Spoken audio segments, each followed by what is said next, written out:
صحیحین میں حدیث ملتی ہے کہ جب رسول اللہ صلی اللہ علیہ وآلہ وسلم اپنے گھر واپس جا رہے ہیں اپنا اعتکاف ختم کر کے، تو آپ کو ایک آواز آئی، کہنے لگے، آپ کی اپنی حدیث ہے، میں نے اپنے آگے دیکھا، میں نے اپنے پیچھے دیکھا، میں نے اپنے دائیں دیکھا، میں نے اپنے بائیں دیکھا، مجھے کوئی بلانے والا نظر نہیں آیا۔ میں نے اوپر دیکھا، وہاں حضرت جبریل بیٹھے تھے ایک کرسی پر، ان کے 600 پر تھے، اور انہوں نے زمین و آسمان کے سارے خلا کو روک رکھا تھا۔ ان کا وجود اتنا بڑا تھا کہ زمین و آسمان کا جتنا خلا تھا وہ سارا ان کے وجود کے ساتھ کور ہو گیا تھا۔ ان کے 600 پر تھے، وہ کرسی پر بیٹھے ہوئے تھے۔ اللہ کے رسول پھر دہشت زدہ ہو گئے، پھر وہی کیفیت ہو گئی پہلی وحی والی، گھر گئے، پھر جا کے کہا مجھے کپڑا اڑا دو۔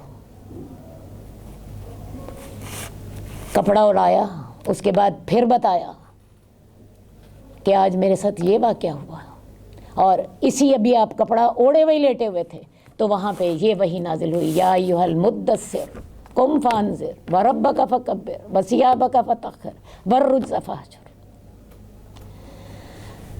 اے چادر اوڑھنے والے، اے کملی اوڑھنے والے، قم فانذر، اٹھ اور لوگوں کو ڈرا، وربک فکبر، اپنے رب کی کبریائی بیان کر، یا ایھا المدثر قم فانذر وربک فکبر وثیابک فطہر والرجز فاہجر، اپنے کپڑے پاک رکھو